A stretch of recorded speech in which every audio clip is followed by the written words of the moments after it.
people view members of Congress, those in the White House and whatnot, as these rarefied figures. And as I've done more and more of this work, I've gotten close with some of these members of Congress. At the end of the day, they're really good people and they're just Hmm. trying their best. Yeah. There's a thought that if you are a member of Congress, you are all knowing in all things. Mm. And that's just not the case, right? You've Yeah. got teachers and farmers and lawyers and doctors that are all members of Congress. So they bring various backgrounds to Mm. Capitol Hill, which is Yeah. great.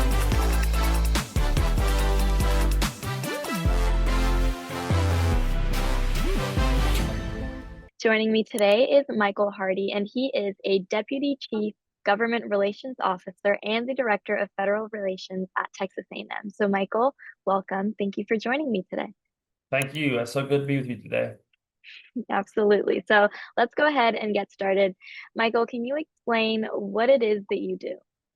Yeah, I guess in the simplest of terms, my job is to be the liaison between Texas A&M and the federal government. That could Okay. be challenges or issues with Congress, with the White House, with federal agencies. Anytime there is an issue regarding Texas A&M and something with Mm. the federal government, it's sort of my job to be that liaison between the two.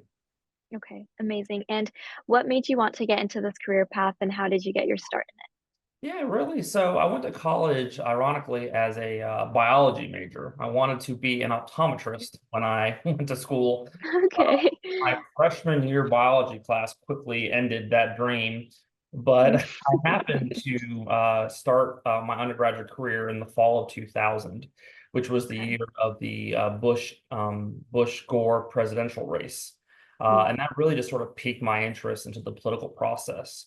I switched majors after that first freshman semester to political science and really just kind of Okay. dove in head first. I volunteer on campaigns.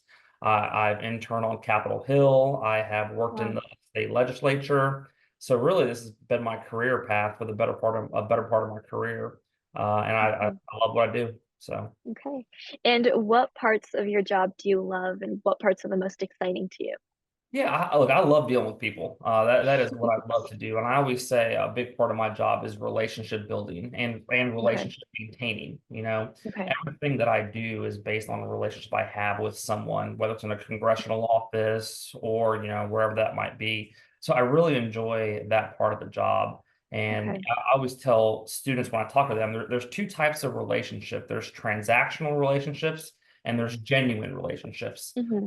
I enjoy building and maintaining those genuine relationships so that folks know that when I call for something or I need something, that they know who I am, they know what I'm Right. about, that I can be a trusted partner.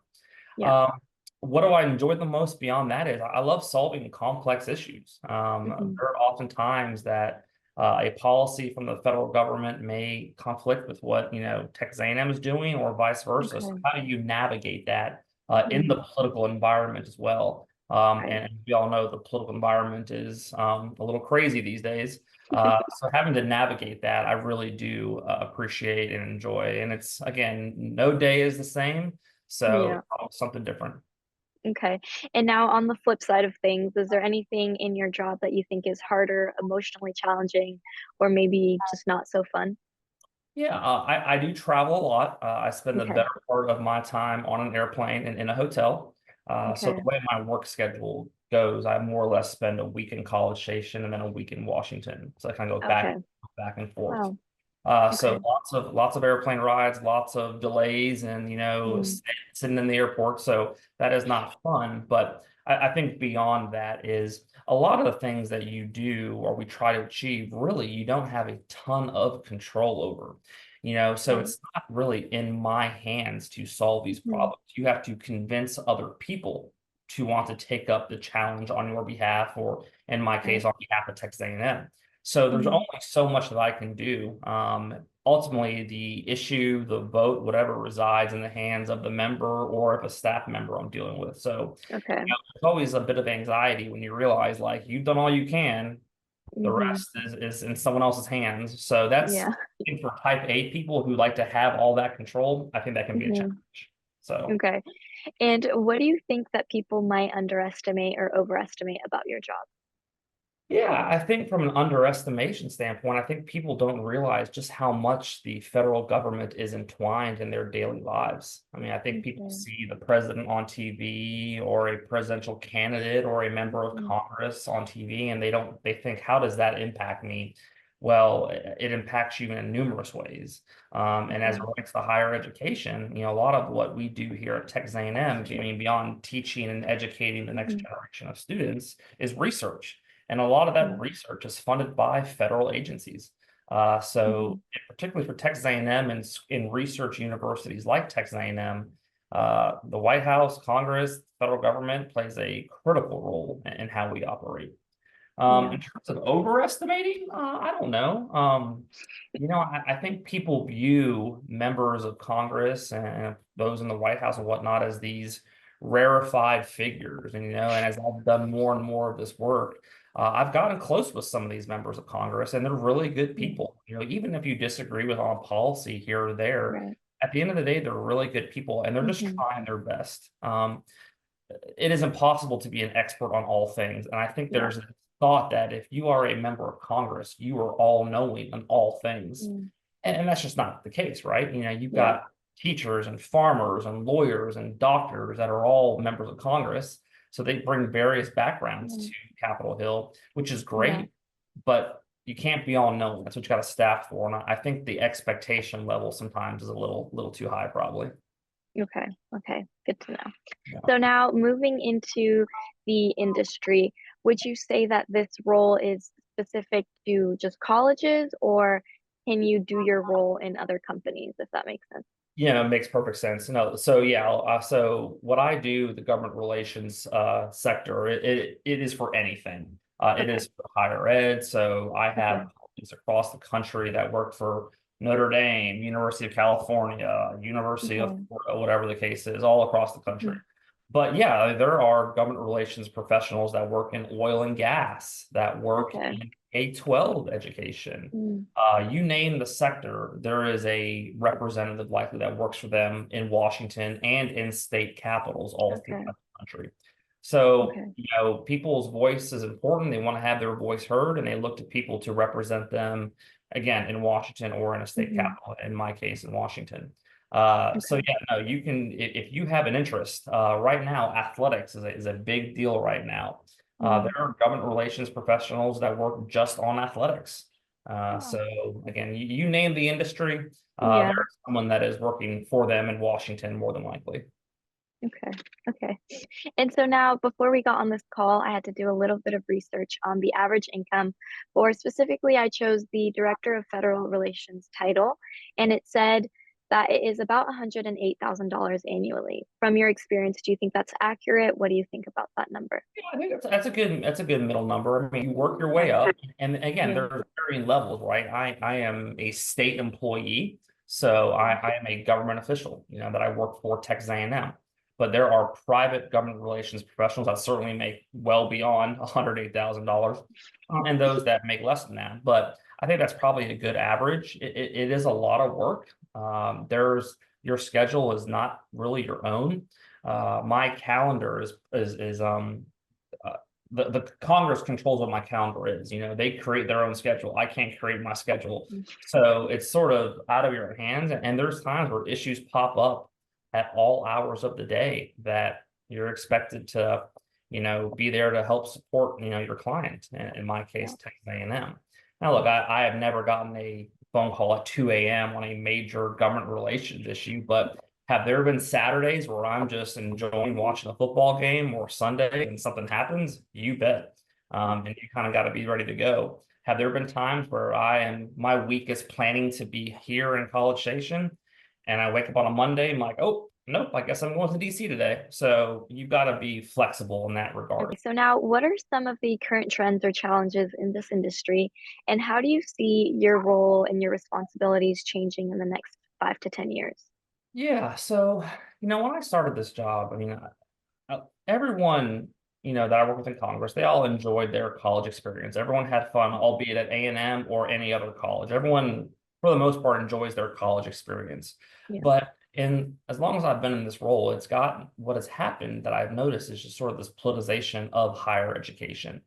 Mhm. that what once was not really a partisan topic has really become a partisan topic. And that is unfortunate because, higher Mhm. education and the research that is done at these schools is critical to the future of American innovation. And to have that be politicized on almost a daily basis is something that has evolved over the last several years. Mhm. Unfortunately, I think it's probably going to get a little worse before it gets better. Like most Yeah. things in life, this country is very divided on almost every issue, and that unfortunately now includes higher education. So Yeah. that's been an unfortunate trend that I've seen that I probably don't see going away anytime soon. So, Okay. you Okay. know. And how do you stay updated with all of the latest trends or developments of the field?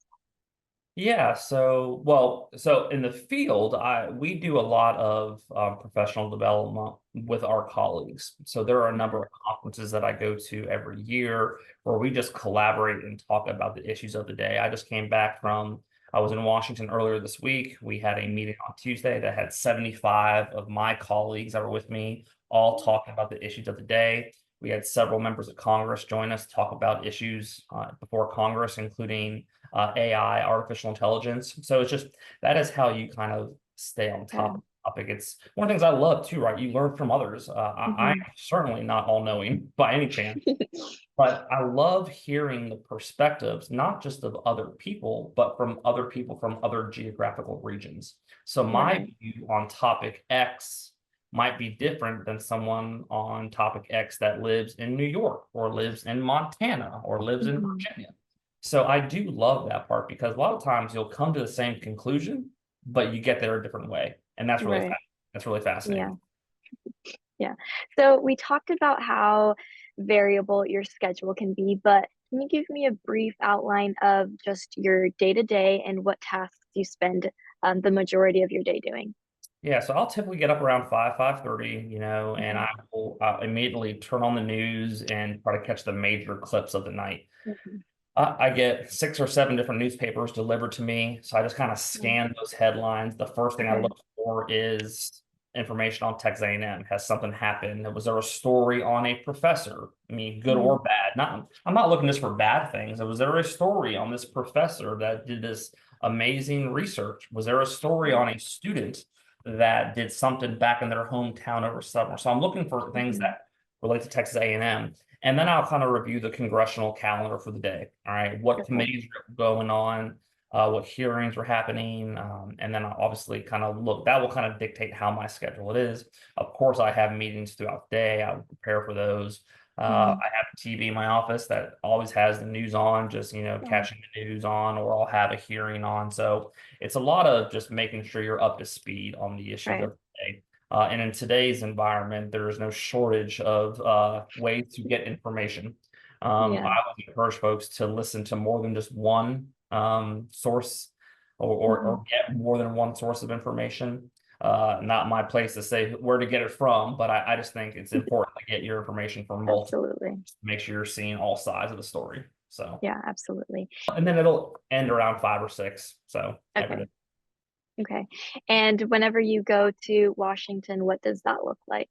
Yeah, so that is a very when I'm in DC, it's a very, very hectic schedule. I will get up roughly the same time, only because also the hour difference doesn't make me not sleep, but I always still wake up at the same time every day. But I will typically have a breakfast with some member or a member or congressional staffer. I'll Okay. head to the office, either have some meetings at the office or I'll have some meetings on Capitol Hill or wherever else Hmm. I'm going to be.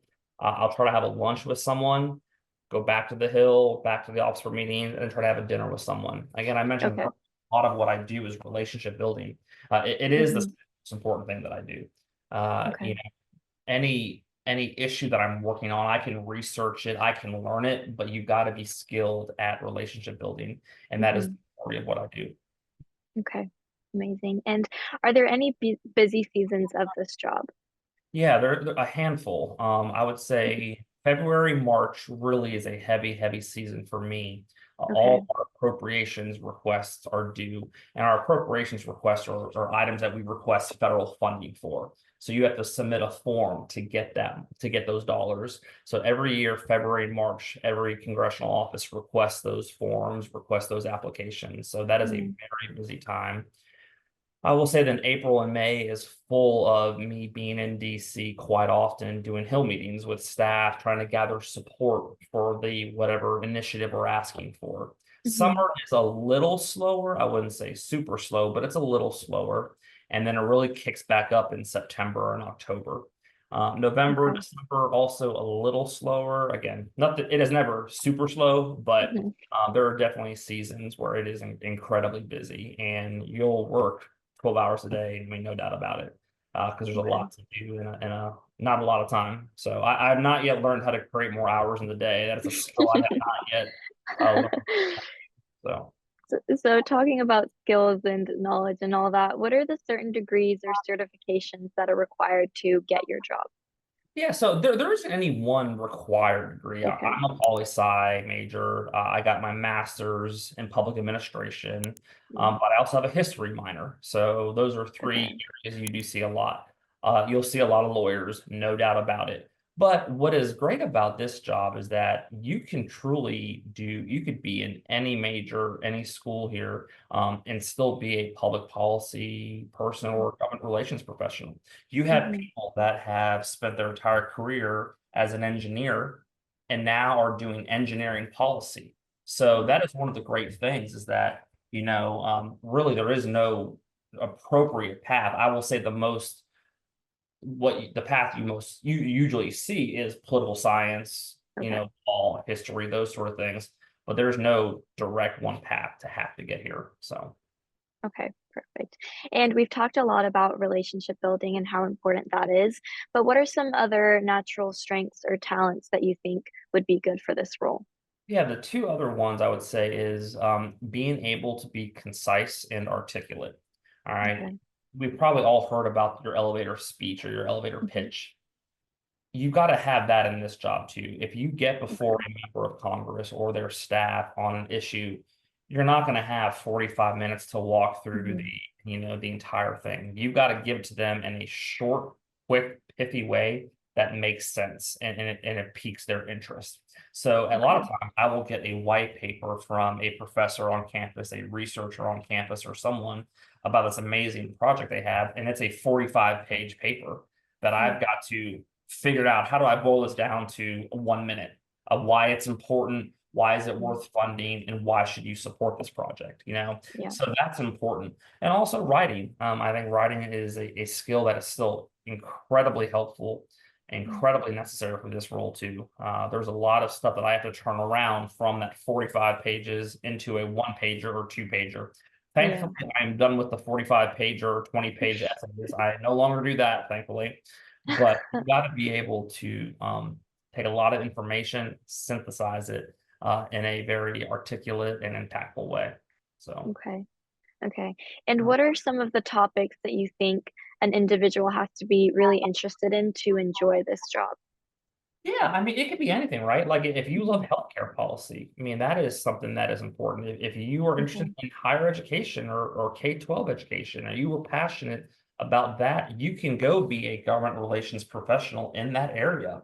Mm. If you think the most important thing in the world is, again, rural healthcare, like you just think that we need to do better at making sure there's healthcare access for our rural communities, there Hmm. are tons of government relations professionals that do just that.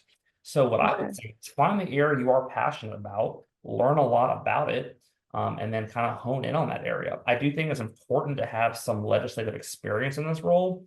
I have a background in legislative. I got intern on the Hill. I've been on the Hill for a long time. Hmm. I work in the state legislature, so I kind of know how that process works, and that's important. You don't have to have worked on the Hill to do this job, but it is Okay. very helpful to kind of know how that process works because it's not a matter of just knowing the subject area or knowing what the project is. If you don't know how to navigate those lines, which include political lines sometimes, Hmm. you're not going to be successful.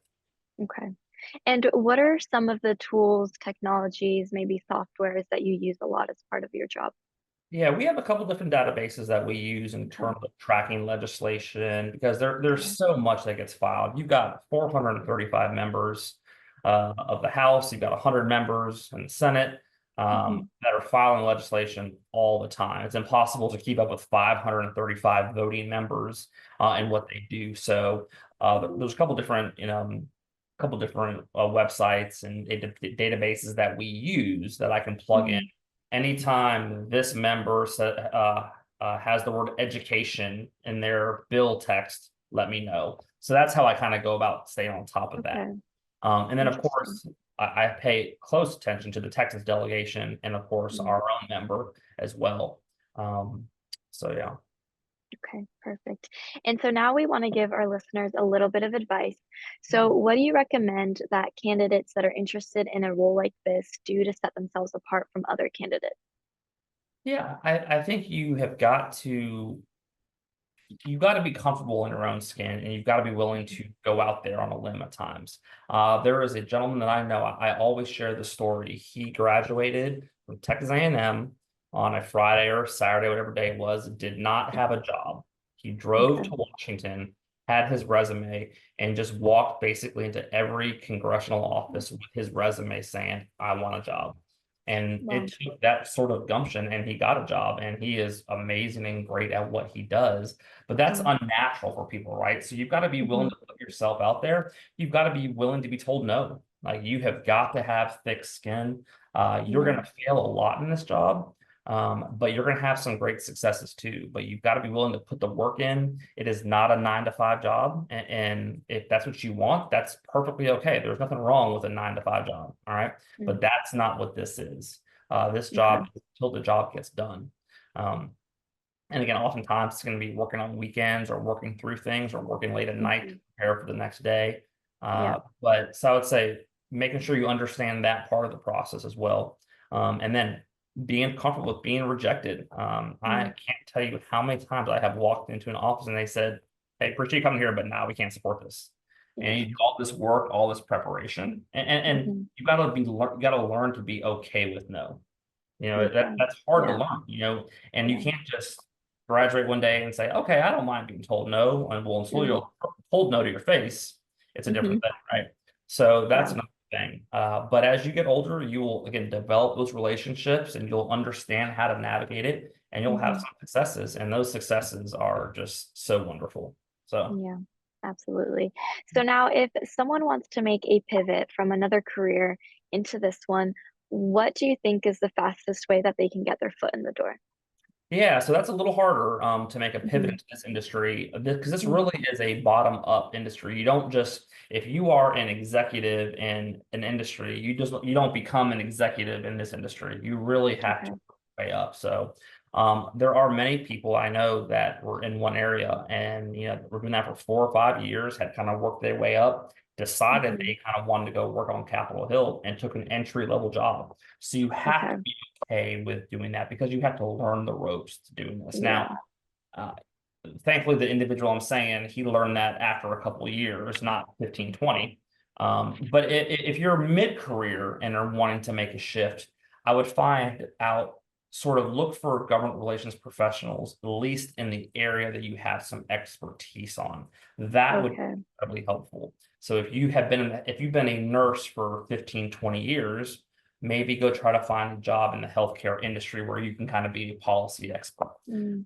That's your Okay. best bet. Turn that into a positive, and that your years of Right. experience as an expert in this field can launch yourself into being a government relations professional and then going to work on Capitol Yeah. Hill again, any of the state capitals. Yeah. Okay. Amazing. So now, what are some books, resources, or programs that you recommend our listeners look into if they're interested in this area? Yeah, so in terms of resources, again, I'm still a big newspaper fan. Actually, I still actually read a Mhm. newspaper. I do actually read the Wall Street Journal every morning. But I guess it really depends what you want to get out of that, right? If you're Mm. looking for just the history and the background and those things, there's a number of historical books that I read Okay. that you can read.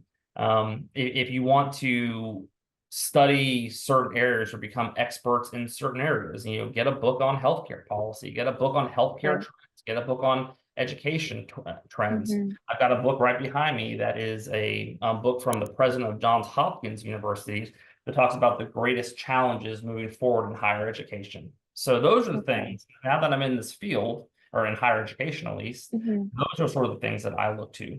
And then of course I read fun books like John Grisham, so just for fun. So, or presidential biographies just to keep my mind, straight, so Yeah, yeah. absolutely.